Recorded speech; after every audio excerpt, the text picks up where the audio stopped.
This week's show brought to you by the National Anthem. You may want to stand up for the show.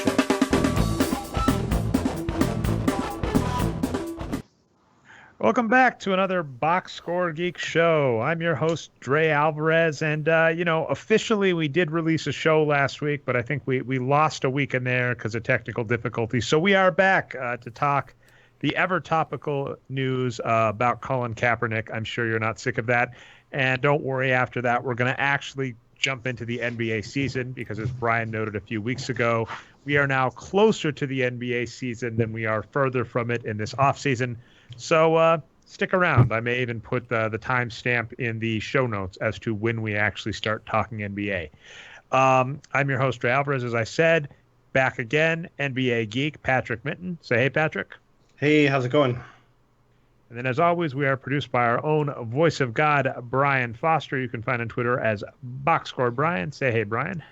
What's up, guys? It's great to be back. And yeah, we were gonna put together a special guests for the Kaepernick show and really do big time. Don't do the worry thing. Well, let's just go through the show. I think it'll Brian. be good. I think our opinions are good. We've done a lot of research, and yeah, it's gonna be great. So I'm excited. I'm excited that we've got some basketball talk too. I am jonesing for that.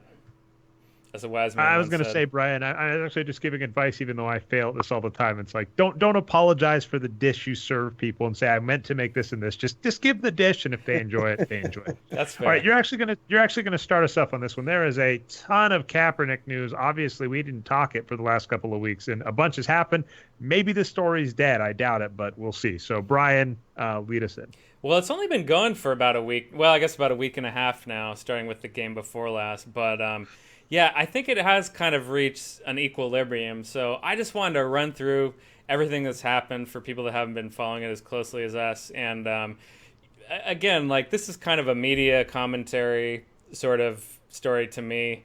And it really hits all kinds of different things in sports, like a lot of bad stuff, some good stuff.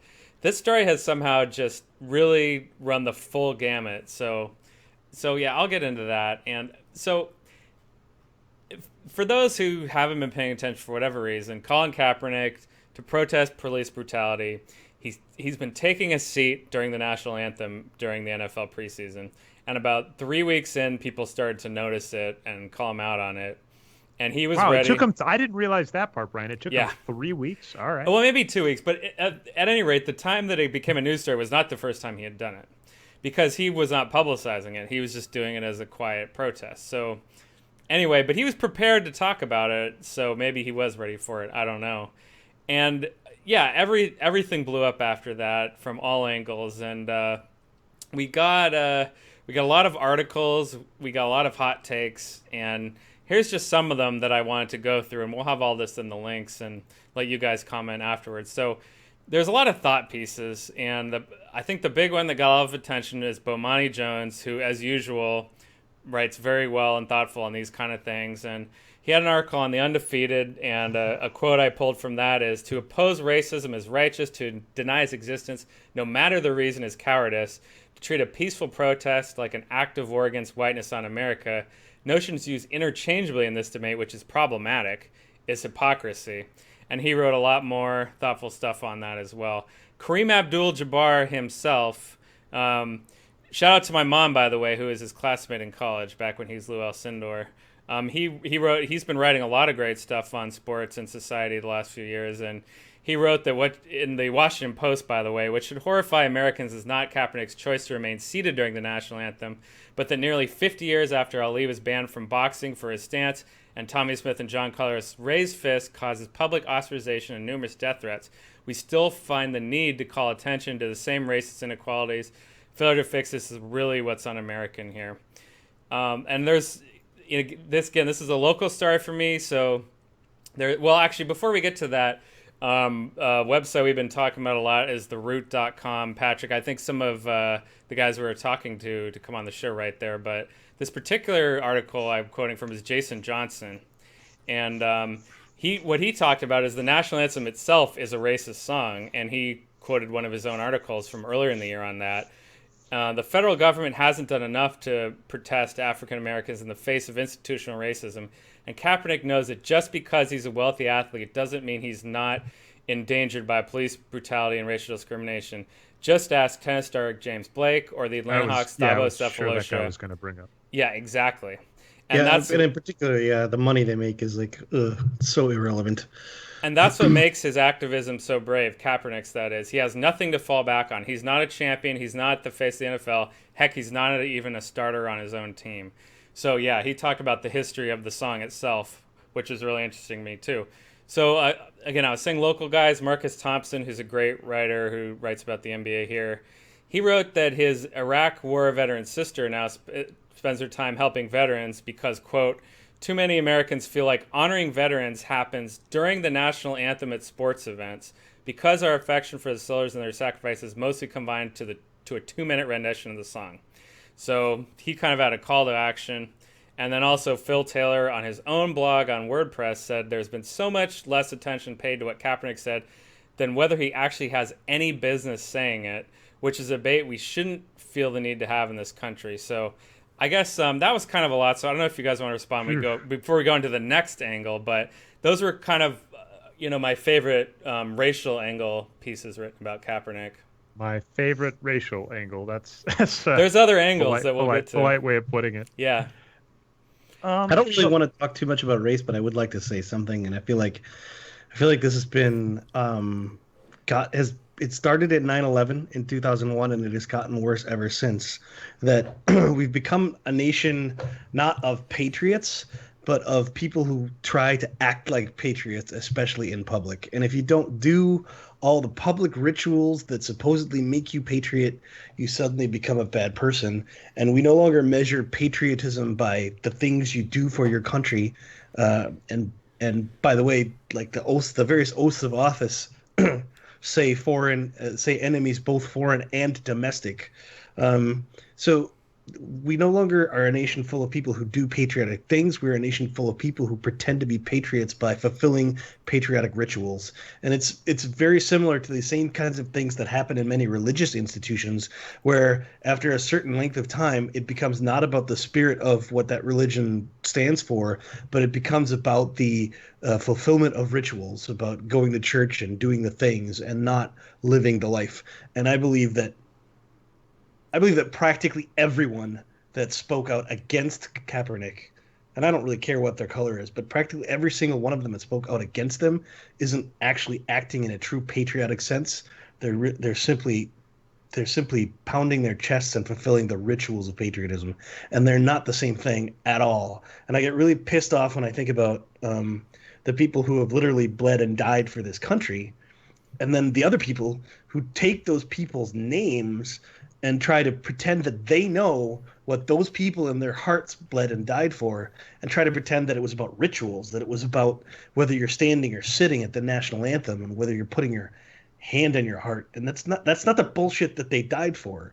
They didn't die for the rituals. They died for the ideals and the spirits.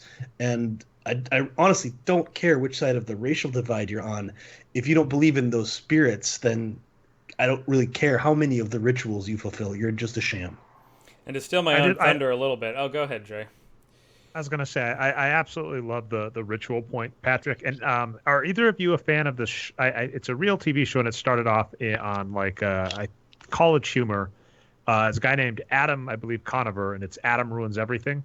Either of you watched any of those clips? They're a bunch. They're really popular. I've heard of it. Yeah, I've heard of it.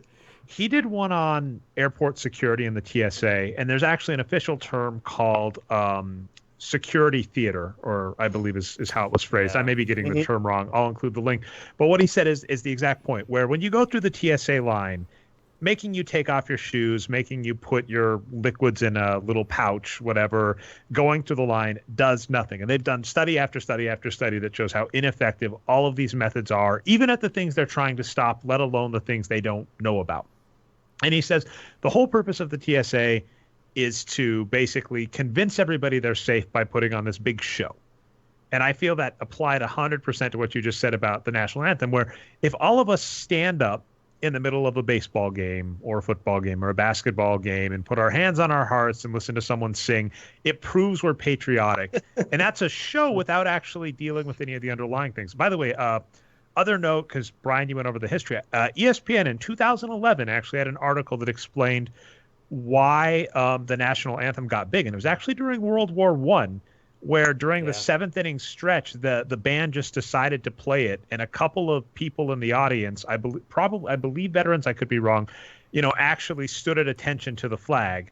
And then a Hmm. bunch of other people kind of joined in, and that got really popular and kind of caught on. And it was what they pointed out is it was decades before Congress even did it. So this ritual we have at ball games of standing for the anthem isn't even anything official. It was something that happened during a lull during World War One. So it's an Yeah. interesting thing that we kind of view it as sacrosanct, and it hasn't even been around 100 years. And it was kind of a wow, the crowd's kind of in a lull now. The band should play something, and they just chose that because there was a war going on. And maybe if you guys are more patriotic than I am, you might know this.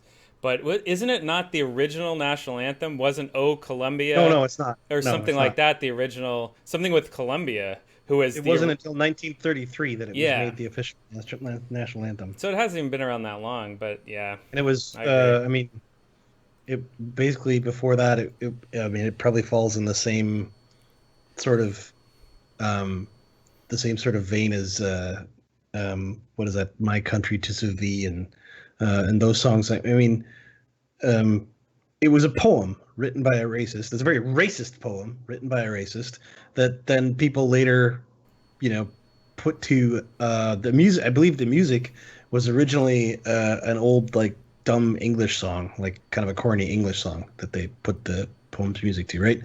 I mean, and by the way, we could go on a tangent on this. There's plenty of very legitimate reasons that any African American would protest the simple fact that this is our national anthem, given the history of the poem. And all you really need to know about that is do some research on the poem and take a look at the verses that are not in the national anthem, because it's an extremely racist poem.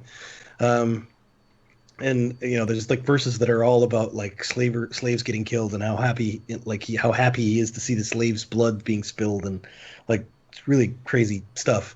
But none of this is really relevant to the fact that, again, like, it isn't these rituals that make you a patriot. It isn't whether you and by the way, another thing that pisses me off is how every moron everywhere at any opportunity will take if he sees anyone in a uniform, will take a quick moment to thank them for their service, but only loud and publicly where other people can see him thanking that person for his service, never like in private or anything. It's like charitable giving. Like people are doing patriotic things to make them look like patriots. They're not actually being patriotic.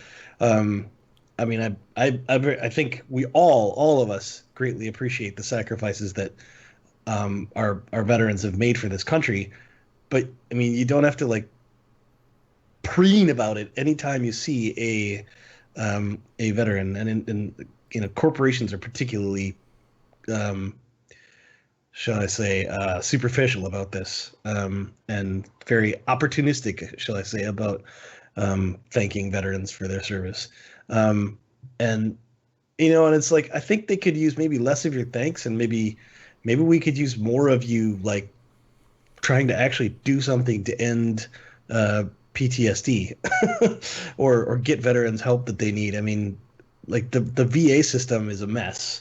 Oh yeah. I mean, like, how about we take care of our veterans? How about we stop doing all this bullshit Well, ritualistic by the thanking of way, them and take care of them? because we're already on this tangent, Patrick, or we're already in Tangentville. But I want to bring this up because on the signaling problem that we talk, I'll single out conservatives. I feel bad this year because conservatives have been the bastion of normalcy in this country, looking at the presidential election. But if you look at people that need things like food stamps, that need welfare, et cetera, that need a lot of the mental health, a bunch of those people are veterans. And we have a system where for years, basically this happened in the Reagan era with the welfare queen meme. Wow, that was really hard to say all together.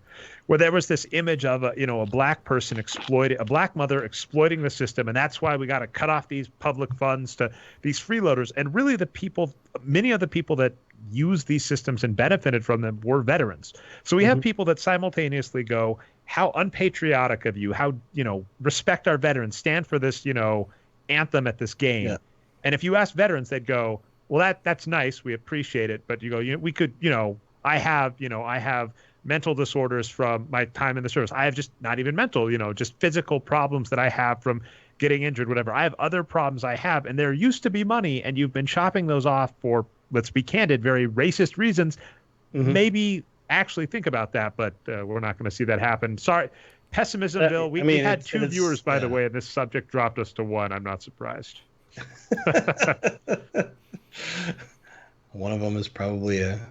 Never mind. I'm not going to say. All right. Anyway, so Brian, why don't you get the second half, and then we'll go on to, I guess, happier. Yeah, that was most of it, but we'll get through it. So another thing is, a lot of sexism came out about this, which I think flew under the radar a little bit because it's such a big topic. So, and I didn't take good enough notes. I don't know her name, but Colin Kaepernick has a girlfriend who is some kind of media figure.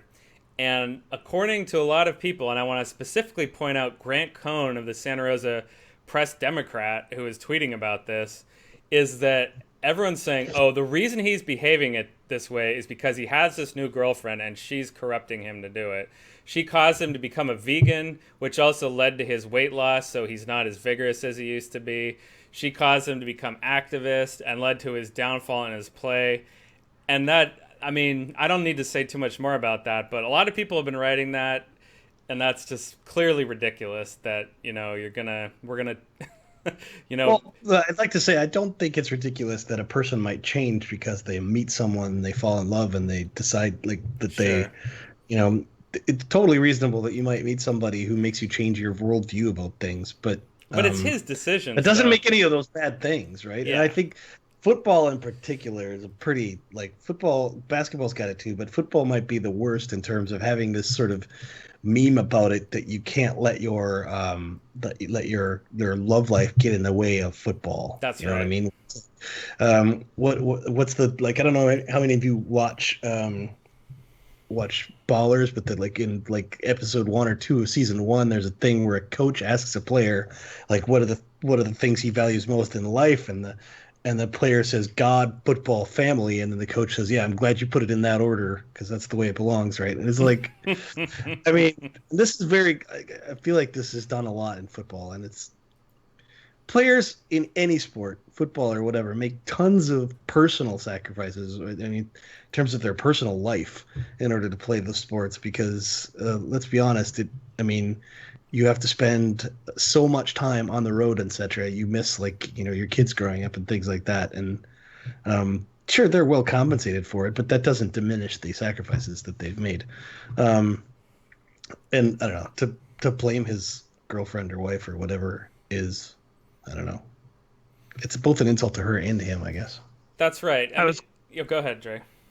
I was going to say, by the way, Patrick, you brought up a point that I at least wanted to address in this while we get this all tied up, is the compensation, because that's one of the things that has driven me the most nuts, and I find shows up in a very targeted manner when we're mad at athletes, which is the amount of money. I looked this up, by the way. Kaepernick has $61 million guaranteed.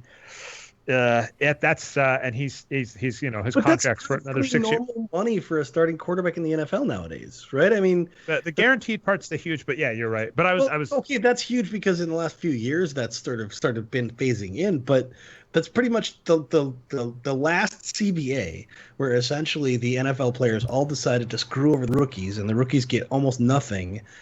Means all the money goes to the veterans because the pie is about the same size, right? And I think after that CBA lockout, I forget it was a lockout or a strike.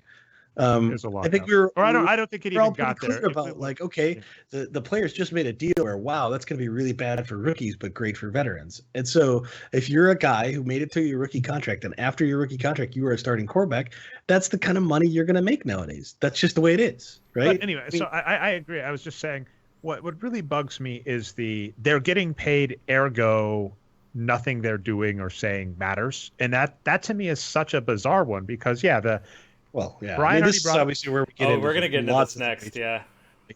Right, because this is where it becomes about them being grateful, right? So they should shut up because they should be grateful, and that's obviously it's. I mean, and honestly, people complain about entitled athletes all the time, but generally speaking, when white athletes speak up, you don't hear this kind of, oh, they should just be grateful kind of talk from them, right?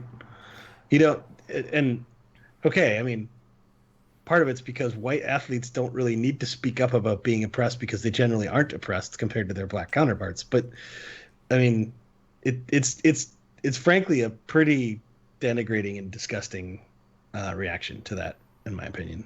So what we have next is the hypocrisy angle, which I'm probably pronouncing wrong. But Hypocrisy? Hypocrisy? Hypocrisy. Hippocratic oath. No, but unless you're trying to make fun. No, so I want to get into this tweet hypocrisy. that you retweeted, Patrick, is comparing Kaepernick to Trump. They're both. Oh yeah, that was great. Yeah, so Kaepernick is told to shut up because he's rich. Trump is told he's fantastic because he's rich. And there's all these other things. And yeah, that's pretty much it, right? Because he's the one I saw, Brian, on that was, Kaepernick says the United States isn't great. Everybody says, boo, sit down and shut up. That's right. Donald Trump says the United States isn't great. Everybody says we should make this guy president. That's right. That's right. That's the double standard here. And the only difference I can see is race, really. Maybe age. Maybe the old guy versus the young guy. But really, it's because one guy's white and the other guy's half white. I don't know. But there's some other guys, too, though. So I do like the picture they chose, too. Yeah. Yeah, that's a typical Trump The pose. general note, and this comes up, I find, Brian, in sexism and racism is there's lots of terms for it. I've heard moving the goalpost is a good one to look for. But whenever someone does something, anything that kind of goes against the status quo, and the people that chime in, and I'm throwing some friends under the bus, because I've actually even seen some friends on Facebook doing this. It makes me sad. And they hop in and they say, Kaepernick should just shut up. He should be grateful for the money. Or Kaepernick's sacrifice isn't real. Muhammad Ali's sacrifice is real. Or why is Kaepernick complaining? Blah. And you see all of these things that come in and say, essentially, it's another term is tone policing, but they're complaining the wrong way. The way they're doing it is disrespectful. It's not always. It's not a one-to-one correlation, but I find it's very close. And you go, you are applying this standard, and it almost always applies to minorities and women. You are applying this really, really harsh standard that just disappears, as you were saying, Patrick, as soon as it's a white athlete, as soon as it's not a female, and it's. I mean, yeah. If we're talking about this whole like you should be grateful meme, we heard a lot of that when the U.S. women's national team in soccer, there was a lot of, okay, why are you guys bitching about play? You should just be grateful that you get to play soccer at all for a living. I mean, how many countries have women's national teams? You guys should just be grateful that you can play. You shouldn't be complaining. I mean, there are parallels there too. But in general, we only make these sort of arguments that, oh, you shouldn't complain because you make a lot of money. You're not really oppressed because you make a lot of money. We only make those arguments when it comes to minorities or women, actually, and it's ridiculous because even if the logic had any merit, and it doesn't, it's simply not true. Because I mean, another tweet I retweeted is some guy asking, well, how much did Davos Cephalosha's $7 million salary help him when the New York police were breaking his leg? I mean, the amount of money you make does not protect you from being oppressed, and any suggestion that it does is just jealous people who don't understand money. By the way, I'll actually say it does in the right circumstances. This is a case. I've had some friends where I've run into this, where I have friends that started in bad situations, poor, bad upbringings, etc. And by the way, for what it's worth, one of the reasons, well, this is the full political show, guys, sorry. One of the reasons Trump is catching on is there are a lot of basically disenfranchised white people in this country that, while it's perfectly legitimate to say to them there are problems with sexism, there are problems with racism, they're sitting there going, our jobs are disappearing. We're not getting proper health care. There are major problems with drug addiction. Over-the-counter opioids are one of the biggest addictions in this country. They're saying we have all of these problems, and everybody's sitting here telling us, worry about minorities and women. What the hell is the matter with you? And, if we're going to talk about fixing that, it was your veteran point, Patrick. Instead of telling everybody to, stand with their heart above, a hand on their heart to a flag, maybe fix some of those problems. But there are people in these tough situations, and I've seen friends that come out of these situations successful, and then they see someone like Kaepernick complain, and they go, "What are they complaining about? I had it rough. I had it hard. I worked through it. Why is he complaining? And the difference is you broke through it and now you have a suit on and you have money and the system will never look down again. When you were poor, when you were on welfare, the system shunned you in much the same way it might shun a minority or a woman. But you're never going to get treated that way again. Whereas no matter how rich or famous a minority in this country gets, which is just unfortunate, they are still subjected to, getting followed. There's so many stories of these we hear. Followed around in stores. My favorite one from my backyard is, and I feel really bad that I'm forgetting his name, but a player on the Milwaukee Bucks. He went to a jewelry store and they freaked out and locked the jewelry store and called the police because a black man drove. I mean, that's a real story. Mm-hmm. And that's the point. So, this is the part where I start to get uncomfortable about talking too much about this. I think you guys all know, like, I just don't like the idea of a bunch of white guys sitting around talking about race. But I believe that. So I believe genuinely that the people you're talking about, they really did have it rough in life. Oh, But 100%. I agree too. That's irrelevant because we're not talking about like any one individual and how rough their life was. That's never what we're talking about. It's talking about like what were the preconditions.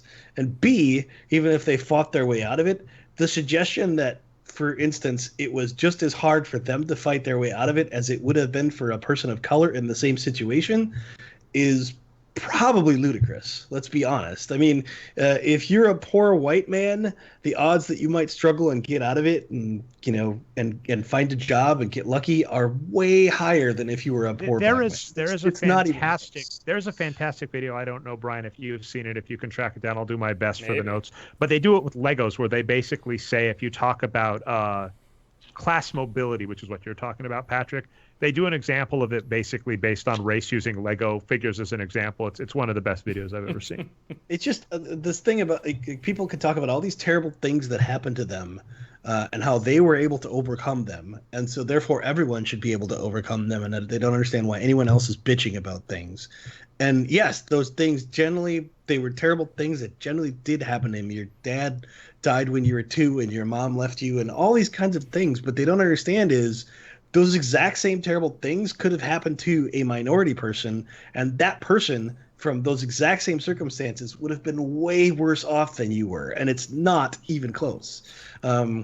And what about just the basic point that the internet meme makes, which, why would you go to an AIDS fundraiser and say, no one give any money, what about cancer? Like, just because I have problems, why does that diminish your problems? The next part is that these things aren't mutually exclusive. Yeah.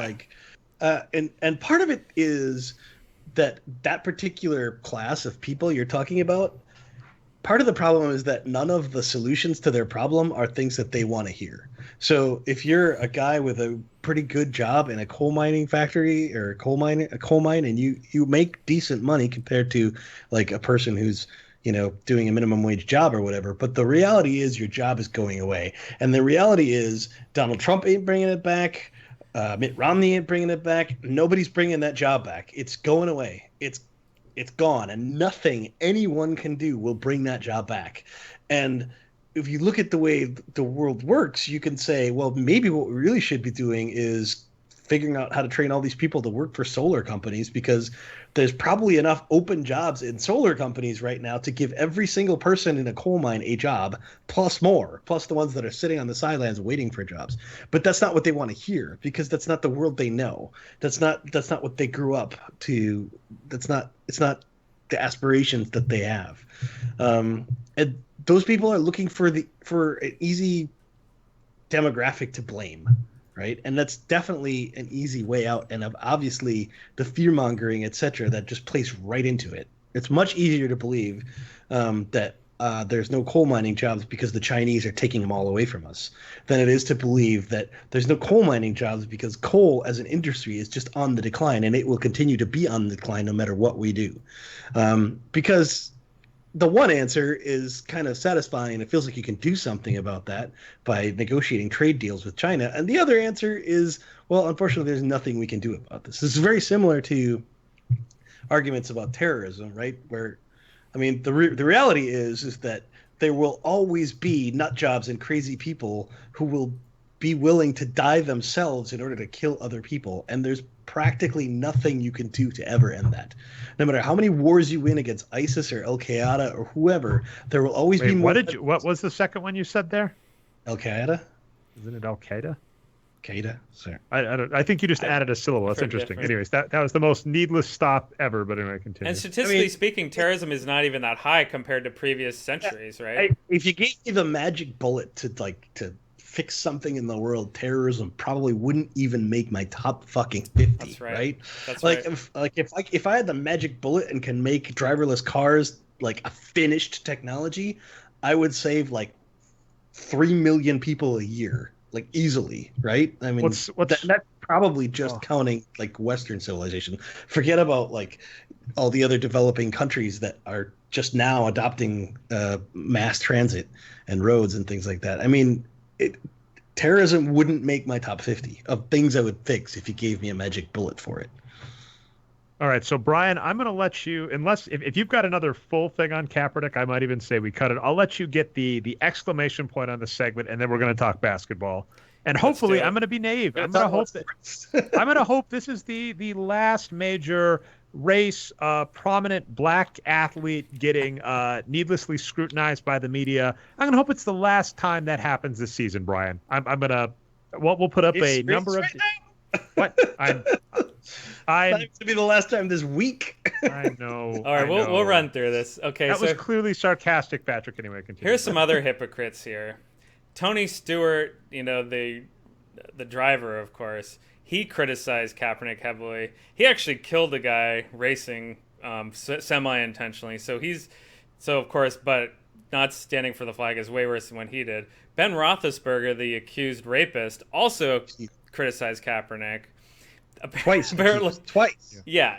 We've also got the ultra-racist San Francisco Police Union, who has just all these emails coming out with just awful racist stuff. The one thing I'll say about your veteran police union, though, is I think they did the best job of anyone in terms of actually proving his point. So yeah. he sits out because he'd like to protest that some people are treated differently by police than others. So the police responded by treating him differently than they would others. That's right. Yes. And we already talked about Trump. And Dre, by the way, the quote you were talking about the country's broken, that's from KJ_NBA. So that was similar awesome. to the other he one. does good stuff normally. Yeah, so that was on there too. And so anyway, we've come around a little bit. It was looking like initially he was going to get blackballed by the NBA. People were saying, "I hate Cap." Well, that would be very interesting. Sorry, NFL. It's maybe he's a good James basketball situation. player too. I've got a one-track mind, guys. But no, it looked like initially there was reports that NFL executives were saying, "I hate him worse than Ray Caruth, who was blackballed from the NBA for murder." NFL, probably rightfully so. So they were equating it with murder, basically. But there has been a turnaround, and you guys were talking about putting veterans, words in veterans' mouth earlier. There is the hashtag for Veterans for Kaepernick, and there are a lot of veterans speaking out in his favor.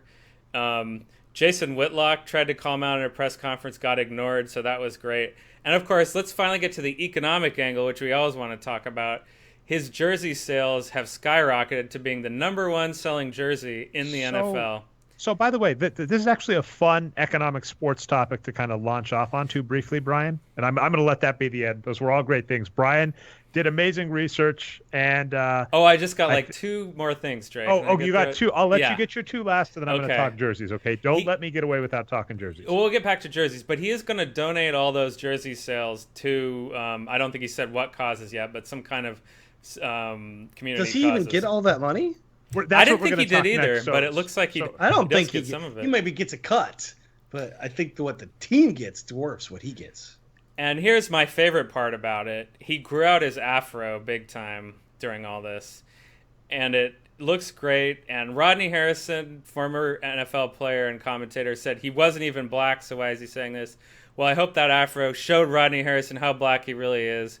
Great job, Colin Kaepernick. Did he legitimately not think he was black, or was he just trying to be like? Rodney Harrison has since apologized, so to his credit, he just had a hot take. Was he trying to make like a no true Scotsman argument, I or think what the hell so. was he? I think so.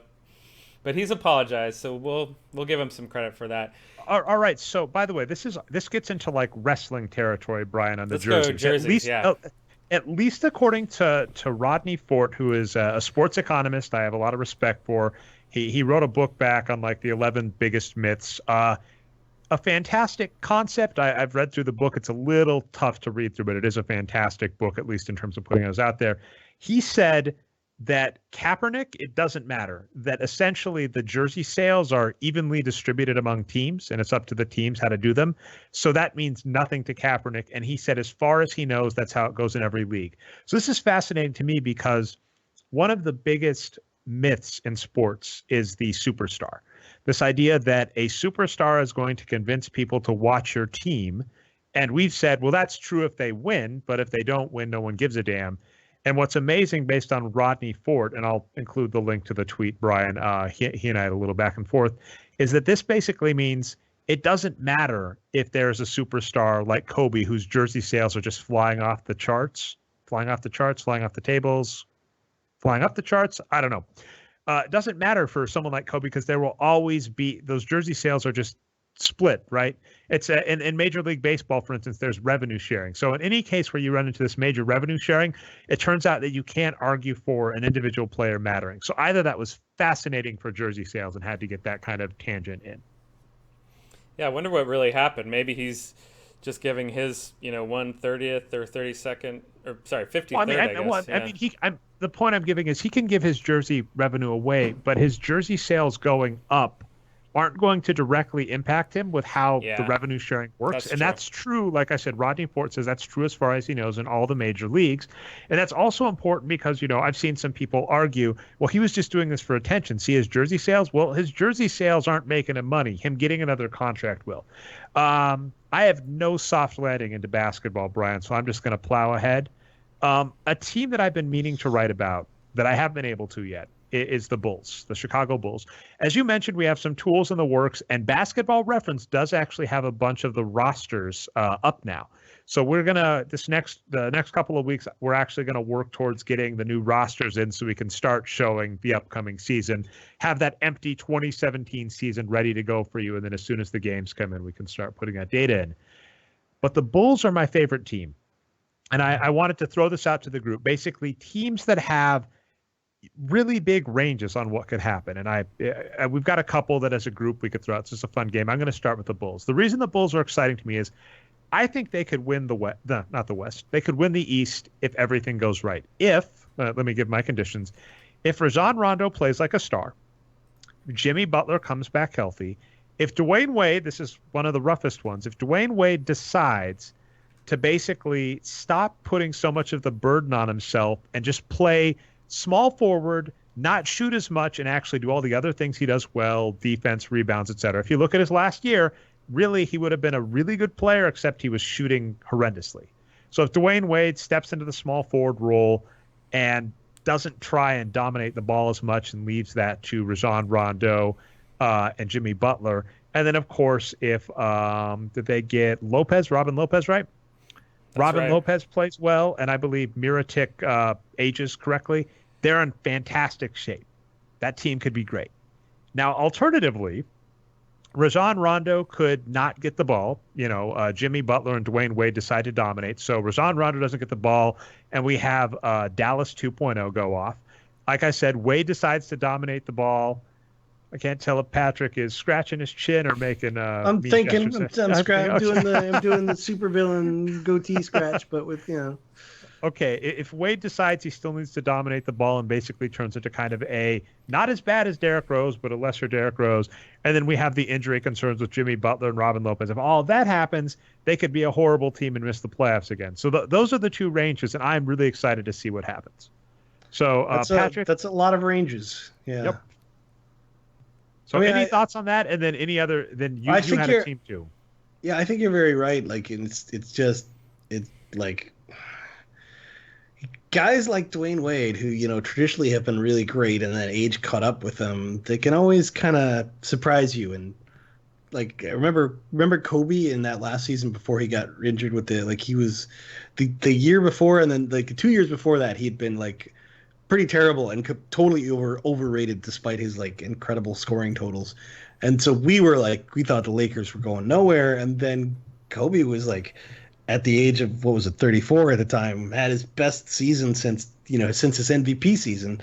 And it just kind of that can always come out of there, right? That can always come out with these types of players. And maybe he finally found a doctor who can keep his knees healthy. And I mean, yeah, the Dwayne Wade factor is real. I think a team that is it okay to tangent onto a different team? Yeah, that's what I was going to say. Your thoughts on my team and then your team. Yeah, so the team that I think is kind of in everyone's mind is the Philadelphia 76ers, because there's one, Ben Simmons is just really intriguing prospect who might be like a very good player, like right from game one. And, you have players like Saric and Navarro who were pretty legitimate NBA players probably already. I mean, well, in Saric's case, we're assuming. But Navarro definitely has also already got some NBA experience.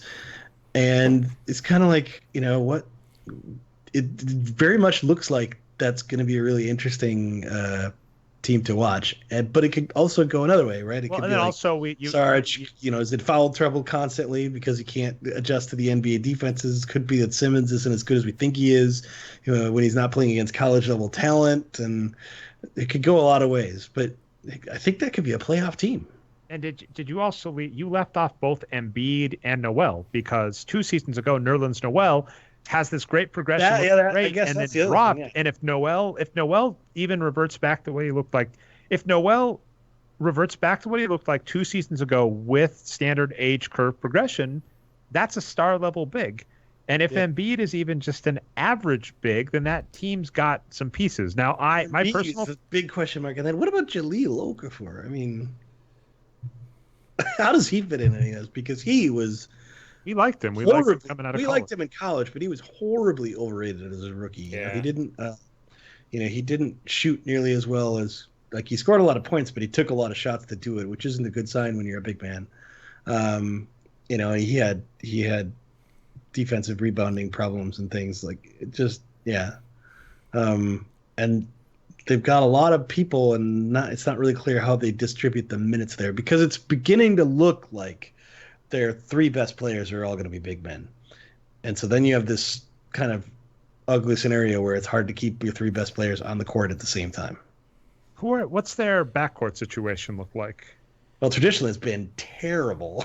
They obviously had a promising looking guy in TJ McConnell, but there's definitely some huge red flags. I think didn't he do something like play 20 games before he shot his first NBA free throw? Yep. And other than that, though, they traditionally have had absolutely terrible wings and guards.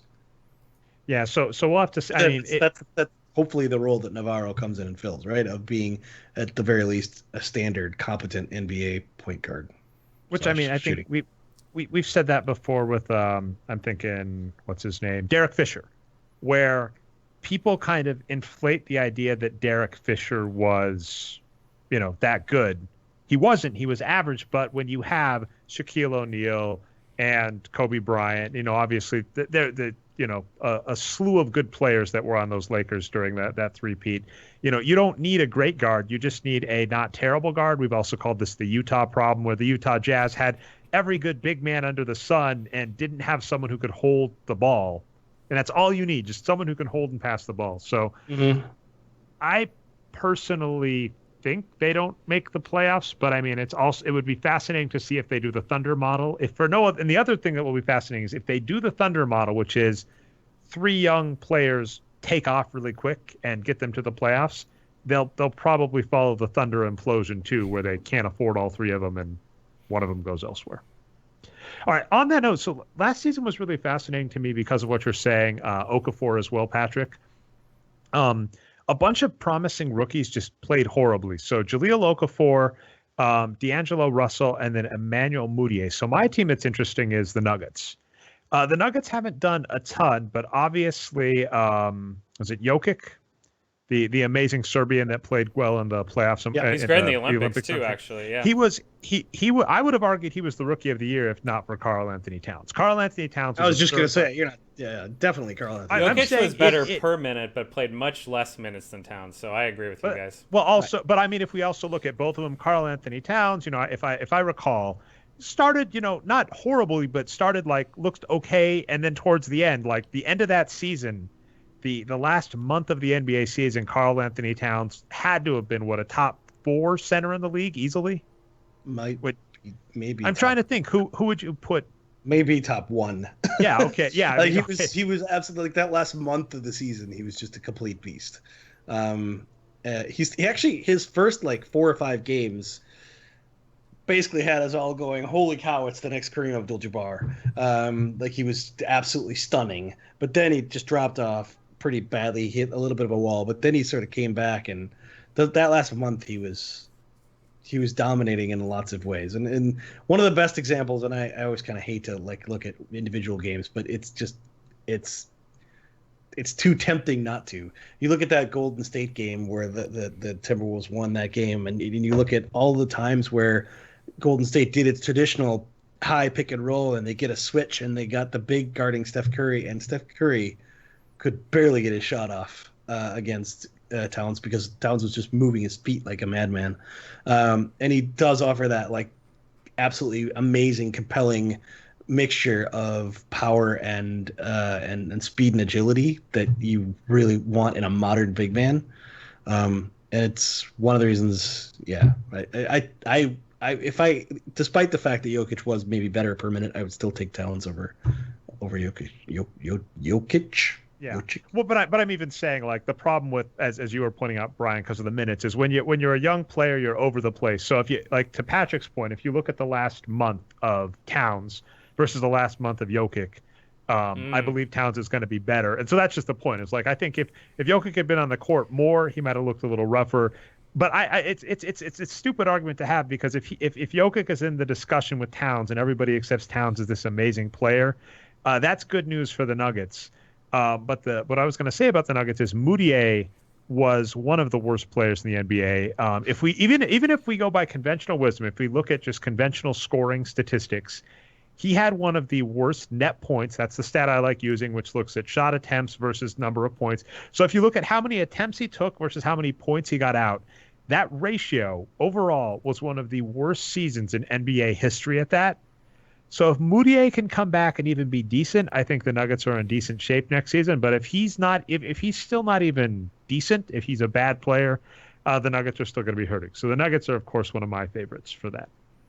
And also Will Barton had a great year. Did he end up getting 6th man of the year for the Nuggets?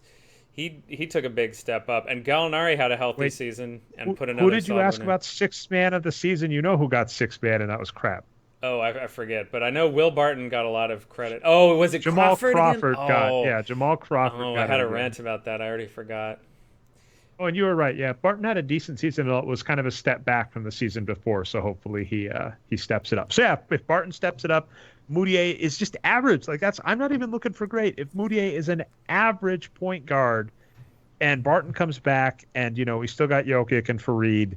This could be an amazing. That's the big thing. Freed's been rumored to be being moved so many times, and they haven't been willing to do it, to their credit. So that's been really good for them. They did move Joffrey Lavernier, I believe, to another team. So that's probably good for them. Yeah. Not Apparently, giving him the Nuggets. minutes. The Nuggets. Wait, they moved the king. They went up to. Oh yeah, I was gonna say the Nuggets apparently have some dirt on OKC, where OKC owes them a 2nd round pick every time they call up, because they've done 2 moves now where they basically traded a horrible player to the Thunder, and the Thunder have given us back a pick. And I don't care if that pick never turns into anything. Offloading a bad player for a pick is just fantastic. Well, he always pays his dread stray, so it's fine. His dreads. All right. Yeah.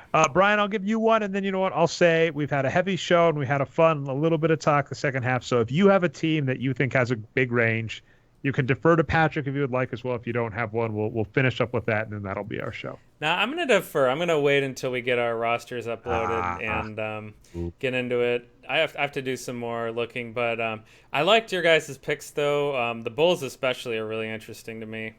And, we'll see what happens. I guess the Spurs are one of them. They're getting old. Like, so Yeah, like this. let's question, talk about the what is Spurs real best fast. team So, Duncan? one of you guys was making, maybe it was Patrick's making a point earlier about Wade, that old guys, you don't always know what you're going to get. Old stars, right? Sometimes they'll be good, and sometimes they won't. I feel like Ginobili and Parker are under that category. They still clutch it up and have great years every once in a while, but they also have bad years, especially Parker. So we'll see what happens there. I feel like Parker is the bigger problem because Ginobili his entire career, and this is to his credit, this is an amazing thing, has been incredibly team oriented, incredibly team focused. And I find that's really important and something that's really underrated because everybody is like, this guy's a role player. And you go, no, a player that's willing to do what's necessary for the team and not, be selfish or whatever. I actually view that as a positive skill, not some kind of weird whatever. Especially among stars, because I consider Manu Ginobili a star. He, as I think I mentioned when we were talking Tim Duncan's retirement, Manu Ginobili is the only player on the Spurs that where Tim Duncan's going through this insane stretch of his prime, where occasionally you'd have these blips where a Spur was better than him, and you go, who the hell was better than Tim Duncan during his prime? And it's, of course, Manu Ginobili in the finals. Oh, of course, Manu Ginobili in this regular season. I am worried about Parker, especially it's the Derrick Rose problem. He's the point guard, and if your point guard, who is a shoot first point guard like Parker is, if they don't acknowledge their age, you're kind of screwed. So I am worried about Parker a little.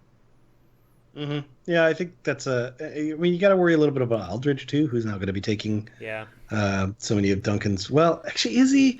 I thought part of the deal was Aldridge wasn't going to play center, and Duncan was playing. So maybe Aldridge is going to be playing more or less the same minutes, and Gasol will take over for Pau Gasol probably is an upgrade over Duncan at this point, but they lost Boban. How are they going to deal with that? Sure, definitely not defensively. Are you kidding? No, actually, if you look at the stats.nba.com, the sports BU data from last season, Pau Gasol had the most attempts against them in the paint, and then had the lowest percentage of shooting efficiency. Like he looked better than Gobert at that. I think Pau Gasol's good. It's just he's literally subbing in Duncan 1 for Duncan 2. Not as good. I don't want to stress that, but what I'm saying is they took this old star that you're like, he's still playing great, but when's he going to fall apart? Yeah. And that was Duncan, and they subbed him out, and they took Gasol, who's now the exact same problem. He's looking great, but he's old, and when's he going to fall apart? Well said. Okay. That's all I got there. No, you're right. He had a great year last year, but he's in his mid-30s, so who knows? By the way, that was a fantastic pick, Brian. I agree. And he played in the Olympics too, so with more mileage. Sorry, go ahead, Trey. Yeah, no, I mean, I was going to say, good news is you can see we're getting back to talking sports, talking the NBA. And we're going to be close to that. Like I said, next couple of weeks, we're going to be focused on getting the tools ready so that 2017 is ready to go, et cetera. So I'm excited about that. Fantastic picks, everybody. This has been the Boxscore Geeks Show. I'm your host, Dre Alvarez, a.k.a. Nerd Numbers. Co-host Patrick Minton, you can find on Twitter as NBA Geek. And as always, produced by Brian Foster, a.k.a. Boxscore Brian. You found us not through the website. You can find us on boxscoregeeks.com. You can also find our show on iTunes and Stitcher, the Boxscore Geeks Show. Subscribe, upvote, helps us out. We go live every Tuesday or Wednesday, 9:30 p.m. Eastern Standard Time. You'll have to follow us. I gave you all of our handles, so you'll do it because, scheduling's hard. Twitch.tv/Nerd Numbers. I forgot to do shout-outs, Brian. It occurs to me. I don't care. Anyway. I don't have any. You can also do channel Nerd Numbers on YouTube to catch the recap if you want to see all the amazing graphics and such Brian puts up. That's been our show. Sorry for the lack of shout-out. Shout-out is everybody. You're all awesome. You all win this week. With that, we'll see you next week.